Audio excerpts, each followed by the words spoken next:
Hey everyone, Greta here. Today I'll be sharing with you when doing the arm balance galavasana, the flying pigeon, how to keep the top of the foot happy and not scraping or having some kind of soreness or irritation or even ache on the top of the foot. Now actually this never really happened to me. It happened to quite a few of my students, and then that's where the observation came from. And then I realized there's actually a few things that you actually need to be more aware of. Second thing is when doing galavasana, there are actually two variations of flying pigeon. One is the body being more parallel to the mat, and the other variation is the body in a more diagonal line. The second option, with the body flying higher up to the sky, requires a whole lot more hip external mobility. So if you are really struggling, if you have really tight hips, I would strongly recommend you to spend more time working on the hip, or actually just do the parallel version so that the body is more used to everything before attempting the diagonal line. And the reason is because the diagonal line variation requires more hip mobility, chances are your hips are tight, the top of the foot will be kind of sliding down the tricep. I always get confused between the bicep and tricep, and that will cause that scraping of the top of the foot. For galavasana, it's flying pigeon, so it's very, very self-explanatory. You're in a pigeon and you're flying, and because for pigeon pose, it's not a crazily complex shape. Again, it's simple, doesn't mean it's easy, but then because normally when you're doing pigeon pose, you are sitting down on the mat.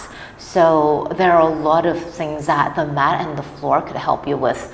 But then when you're actually floating, it really, really depends on the hip external mobility and also the active mobility, not just passive. So before you actually attempt galavasana, of course you want to do some warm up. Pigeon is definitely one of them, and I would recommend you to do this pigeon shape instead. So instead of kind of sitting directly on your mat, just call it like folding over, you actually want to feel having your knee floating and feeling the outer edge of the foot pressing into the mat so that you can activate the outer thigh and also the outer butt.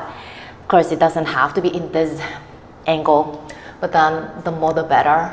Don't like this saying, but then because this shape does have a bit of physical requirements, so that is why you want to be able to feel it, the outer edge of the foot pressing into the mat, activating all the muscles, and you want to feel, starting to move it out to the side a little bit so that I can feel the balance a bit more better. In order for the body to know, the leg to know what it needs to do when it doesn't have the support of the floor.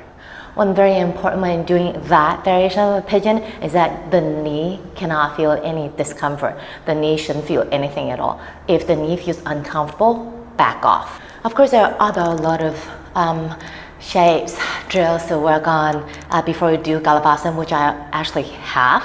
I think I have. I'll tag it in the description below so you can check it out if you feel like it. Okay, so for galavasana, even if your hips are ready for it, when you are in the shape, there are a few elements you want to take care of, and I'll quickly show everyone. So starting with the figure 4, hands down, and I'll be doing the leg parallel to the floor version.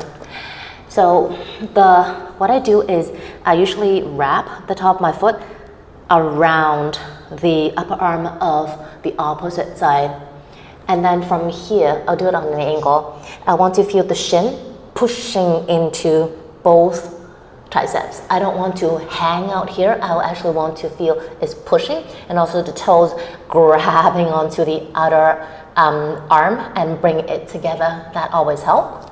Okay. From here, look forward, and then I would slide that leg back. I would lean into it. Always feeling the shin bone pressing into the arm and lift. Again, the knee could be everywhere if you're not ready for the leg extended back variation, you can just lift the foot up. Okay, like so. Okay, just lift it like so. That always helps. But the primary thing for you to do is you need to feel the shin bone and the top of the foot pushing into the upper arms of both sides. So it's not dependent. It's not just kind of stuck to the arm. And if your leg isn't really active, then again, with gravity and everything, the leg's just gonna slide down. And if the leg starts to slide down, then whatever's in contact with the upper arm for this instance is the top of the foot. It's gonna scrape against the tricep. So either your tricep's gonna get all red and sore, or the top of the foot, the skin of it won't feel very happy. The beauty of these arm balance is that when you're doing an arm balance, everything needs to be active. Okay, you know, even for crow, you know, those hips, they need to be a bit more active. You just cannot just dump the entire weight onto the upper arms, because if you do dump the weight onto the upper arms, you collapse. So it's exactly the same in galavasana.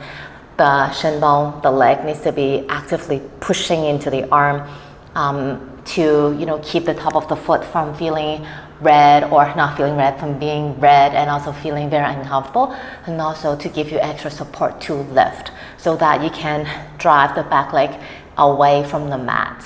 That's it for my sharing for today. Hope you enjoy it. Don't forget to like the video, share, subscribe to my channel if you haven't already done so, and I'll see you again soon.